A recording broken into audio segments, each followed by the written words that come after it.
Madame la présidente, monsieur le ministre, madame la présidente de la commission, mes chers collègues, à entendre les partisans de la vaccination obligatoire, vacciner massivement les populations apparaît comme une décision simple, une décision de progrès qui s'imposerait à tous pour faire reculer le virus. Et ceux qui osent douter, réfléchir et finalement faire un autre choix seraient d'obscurs complotistes. Pourtant, parmi eux, on trouve des institutions très sérieuses, comme l'Académie de médecine qui s'est prononcée contre une 3e dose généralisée, comme le professeur Alain Fischer, monsieur vaccin du gouvernement, qui se prononce contre la vaccination obligatoire, le contexte actuel ne le justifiant pas. Comme le Conseil de l'Europe dans sa résolution du 27 janvier 2021 qui demande que la vaccination ne soit pas obligatoire et qui affirme que personne ne doit subir de pression politique, sociale ou autre pour se faire vacciner. Récemment, 4 pays, la Finlande, la Suède, la Norvège et le Danemark, interdisent le vaccin Moderna pour les hommes jeunes en raison des risques courus. Ou encore les nombreux collectifs de chercheurs et de scientifiques qui expliquent leur refus du vaccin obligatoire. Enfin, la France a inscrit le principe de précaution dans sa Constitution. Il est impossible légalement d'imposer un vaccin avec des produits expérimentaux qui nécessitent un consentement libre et éclairé. Je rappelle que les injections ARN messager sont toujours en phase 3 expérimentale et ce jusqu'en 2023. C'est une autorisation de mise sur le marché temporaire. Chers collègues, au-delà des institutions, nous sommes tous destinataires d'informations sourcées et de publications de qualité, d'études et de rapports français et internationaux.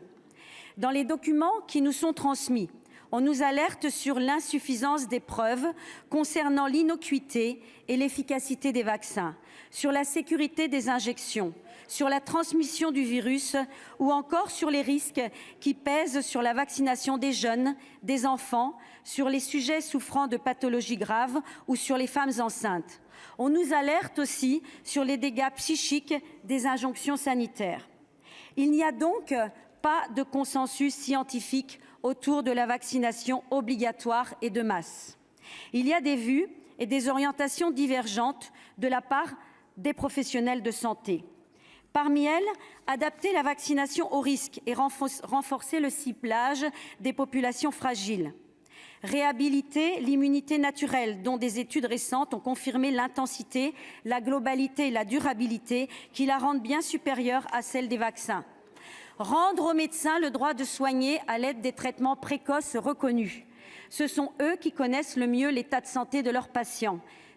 Mettre à disposition les données scientifiques et statistiques aux spécialistes de la pharmacovigilance, les universitaires, les virologues, les généticiens ou les immunologistes. Au vu de tous ces éléments, nous, parlementaires, chers collègues, quelle légitimité aurions-nous à rester sourds à d'autres arguments pour garantir la santé de nos citoyens ? Comment pourrions-nous nous contenter d'une seule doctrine sur la situation ?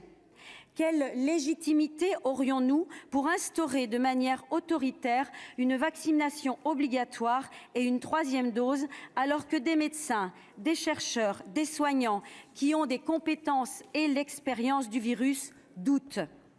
Au point de renoncer, pour certains d'ailleurs, à exercer leur métier et de renoncer à leurs revenus. Chers collègues, nous avons besoin d'un débat contradictoire, d'où pourront naître des lois équilibrées et respectées. Il nous faut ouvrir ce débat et le nourrir d'une information loyale, transparente et indépendante.